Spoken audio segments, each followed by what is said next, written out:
Govindaraj Pokhrel. I would like to invite you to share your thoughts on the role of development cooperation in creating incentives for sustainable development, because I know that it's important that we focus more on the use of existing natural resources and try to be more effective in allocating the domestic as well as external funds in LDCs and LLDCs in the post-2015 era. So I'd very much like to hear your thoughts on this dimension. Over to you. Thank you, Madam Chairperson, Your Excellencies, respected delegates, ladies and gentlemen. First of all, I would like to refer your statement, as you said that this development aid is going to be reduced slowly, and we can expect after 2015, when we are trying to graduate from LDCs or least developed countries, we need more resources.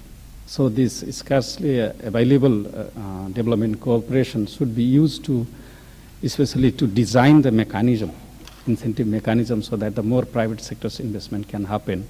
I can also quote your inaugural speech. You said that transport, energy, ICT, and knowledge development or knowledge transfer.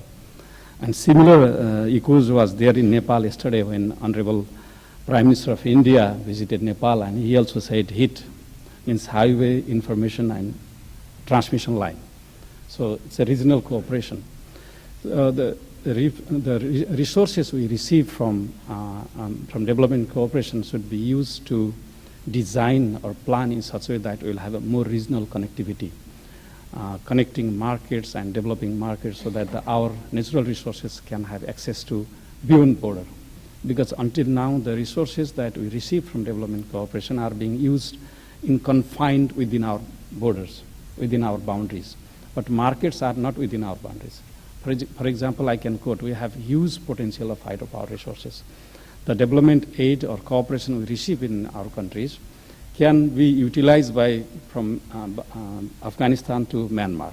If we utilize our development cooperation to develop that incentive mechanism so that the private sector investment, whether it's a national or international, can come to Nepal, and then we can utilize our own resources. So that's why these resources are to be utilized or need to be utilized to plan to develop regional connectivity. Whether if you want to develop highways by getting loan or anything from like MDBs, then you should help countries or the private sector to plan accordingly so that these highways are built regionally. I can quote like that, if we, Nepal is a landlocked country, if we import something from outside, from Bombay to Nepal, it's very expensive. If we build highways in Nepal, so that we should know that what India is doing. So that can be help, that we should get support from development partners to plan accordingly so that the investment can happen. And also to build, your support can build also knowledge hub or knowledge transfer. That's something that has been done, for example, in Bhutan, can be also replicated in Nepal. And that can be financed by development cooperation so that the transaction cost for the countries or transaction cost for the private sector will be reduced.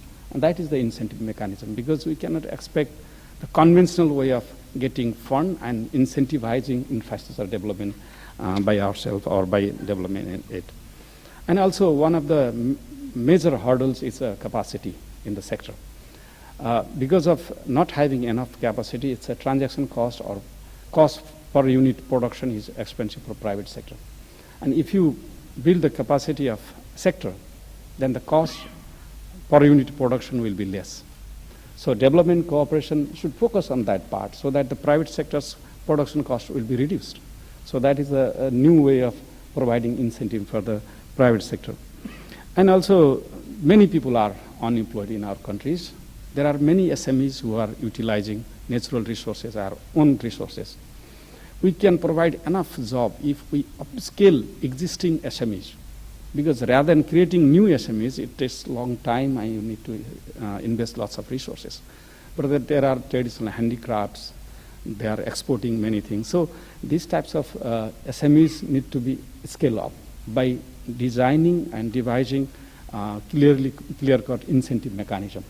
We can provide a small incentive, training or capacity building or design of their product so that they can scale it up and they can immediately absorb huge unemployed masses in these countries. So these types of incentive mechanism has to be developed. And another hurdle or facing is that because I used to say that private sector and government in LDCs are like oil and water.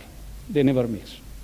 So the development cooperation support should come to avoid that barrier so that the public-private partnership mechanism has to be more elaborated, more concretized, so that the government and private sector can participate, because no foreign investment can happen without ensuring their profit. And that can be assured by the government if they participate in investment. So that type of incentive mechanism has to be there, where more private companies or private investment can come, whether FDI or local investment, together with the government. So PPP mechanism has to be elaborated and has to be developed. And there has to be also a small, like pro-poor public-private partnership type of projects, small projects. You start some pilots and you prove that it is going to happen, then private sector can incorporate that system into. So that is also a new way of incentivizing private sector so that they don't have to reinvest or invest some resource and development. That can be achieved through development cooperation so that private sector will have ready-made product to produce and bring into the market. And also another incentive mechanism is to develop new way of financing. The conventional way of financing or from commercial bank is not happening, not supporting the bottom of the pyramid people. So you need to have some sort of mechanism. Maybe it's different. It's maybe in Bangladesh something is working which may not work in Nepal. So it's a country-specific financing mechanism has to be developed so that the bottom of the pyramid people can also get access to finance. And that is also incentive mechanism. So my point is, rather than focusing conventional way of subsidizing infrastructure, subsidizing huge transport mechanism, support LDCs to reform so that incentive, and it will reduce the transaction cost, it will reduce the transportation cost, and it will support in planning so that the cost of production will be less. And one last point is like sensitize, especially the mountainous countries, help them to plan so that they can move towards a green path. Because I can quote like many mountainous countries are here, Bhutan, Nepal, Afghanistan, Pakistan, part of the India, Myanmar, because we are very clean. We never damage environment by polluting, or we don't have any fossil fuel. So we are zero carbon. Actually, our development is zero carbon-based development. So we should tag ourselves that our economy is zero carbon-based economy.